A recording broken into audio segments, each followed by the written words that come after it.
Welcome to Season 2, Episode 9 of the H-Town Rundown. Today is Friday, April 2nd. I'm Gabe Graham. And I'm Nick Thiel. And we're your hosts. In this edition, we'll be looking at the new mural off the square, March Madness, updates on mass protocol at HHS, the ACT Aspire, and a recap of the Lady Goblin State Championship.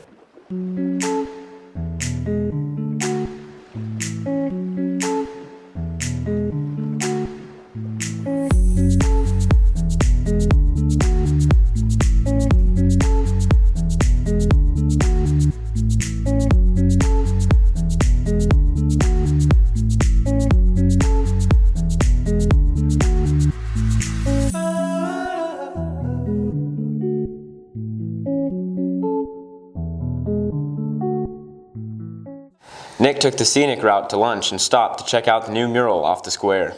Yes, sir, I did. Check this out.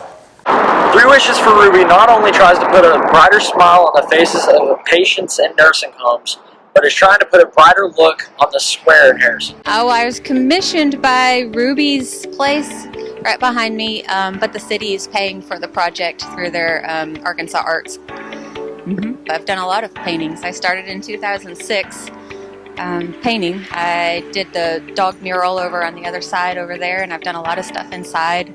I've been painting murals for a very long time.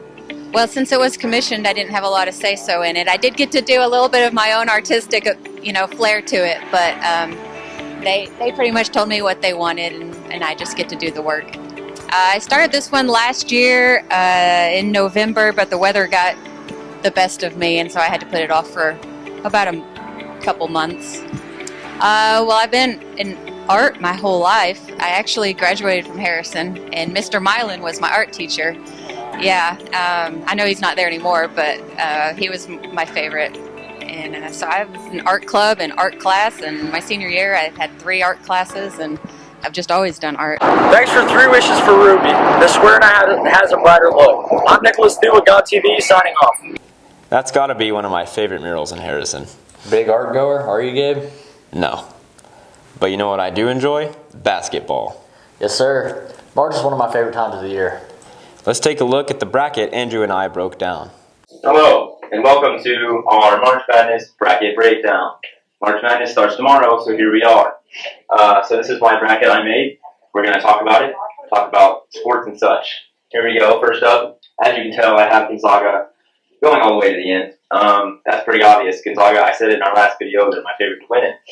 Oklahoma, the second best team in March Madness, happens to run into Gonzaga early, so that's why I have them losing. Otherwise, I would have Oklahoma pretty high up there too, because of Wilmer Center.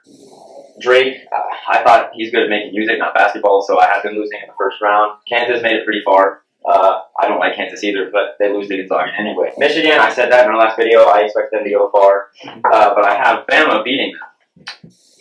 Baylor, yes, obviously. I have them going to the Final Four, beating Ohio State.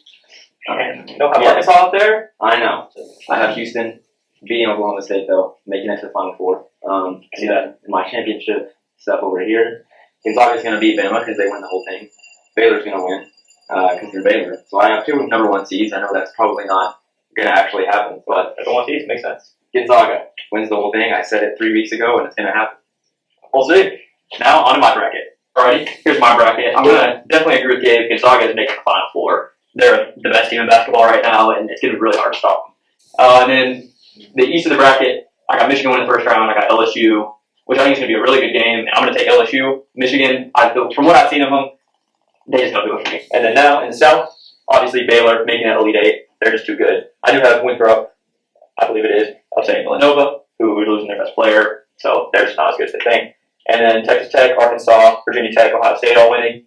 I mean, I'm going to disagree with you here, but I think Arkansas might beat Texas Tech because they might be making it a little farther in this bracket. Also beating Ohio State, who's good. I think that's going to be a really good game as well as that. But I'm going to go with my heart here because I'd rather predict that Arkansas is going to win and be wrong than say they won't and be right. I think Oklahoma State's going to knock them off. Cade Cunningham, Bill Different. And I think they're making it all the way to the Final Four. Houston's good, and then Gonzaga, Texas, Arkansas, and Oklahoma State. Gonzaga, I think, is going to take Texas. I think their luck runs out here. And then Arkansas is going to get revenge on Oklahoma State for that overtime loss, in which our 2 worst players went for the game winner. And 74-70, Arkansas is winning it. If I'm right, that would be really cool. So there's our brackets, and We'll see you once we're completely wrong. Man, Gabe, I tell you what, I'm tired of wearing masks, but if it means we get a summer break, I'll keep wearing them. Next up, we have a point with Parker as he brings us the latest info on the mask protocol at HHS. If you missed Dr. Pratt's communication earlier this week about the district's plan for COVID-19 precautions, I want to be sure everyone understands the purpose for continuing to wear masks while you're on campus. The governor gave school districts option to keep masks in place while he lifted the mandate statewide. I want to explain our reasoning and purpose of finishing strong while continuing to wear masks. Here's a few reasons. This is just day 5 after spring break. We want to prevent an outbreak if possible after so many traveled during their spring break. Prom was canceled last year if you remember. We don't want to jeopardize losing prom again with an outbreak this year. For seniors, graduation was held in the middle of summer with very tight restrictions last year. We want to conduct a normal graduation this year without restrictions if at all possible. State testing is next week, and we want all students to be able to test. If we wear a mask and you're close contact traced, you don't have to quarantine, which means you still get to test. I'm challenging you, Goblin Nation, to finish strong. We want to continue with masks for the remaining weeks in hopes that we don't wear them next school year. ACT Aspire testing is next week. I'm so glad I don't have to do that anymore. Now I just have to worry about raising my actual ACT score, a measly point or two before next fall. Let's go to Shay and Stella with more about the ACT Aspire. We're using the On to College program to prepare students for the ACT Aspire. We used it successfully with our juniors to prepare those students. So it's a program that seems to be pretty accurate and effective. Score is used by your employers or by your schools. They don't want good enough people. They want people who are going to check all the details and make sure it's right from start to finish. Students this year, because they didn't take it last year, aren't able to make the connections. So when I'm like, hey, remember what you did last year? They're like, no.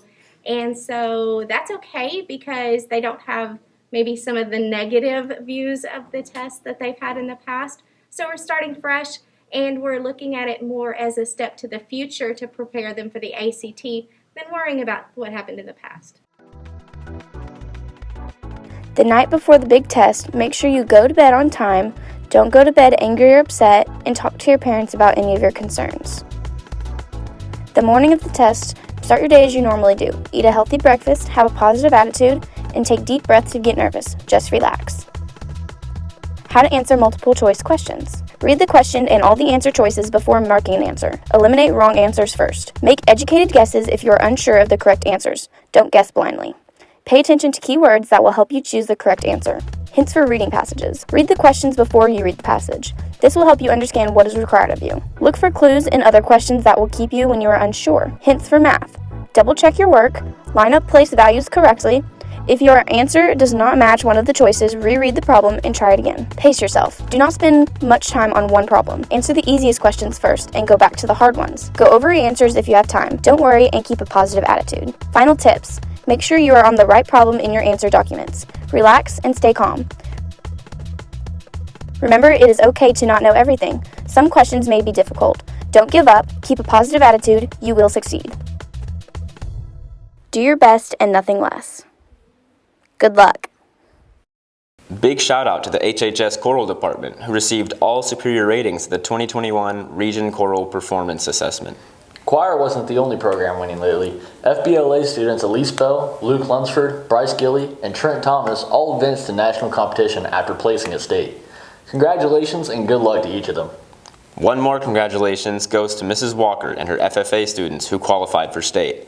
Abby Alds, Destiny Miller, Mackenzie Martin, Maisie Baumgartner, and Andrea Bird. Good luck to those students.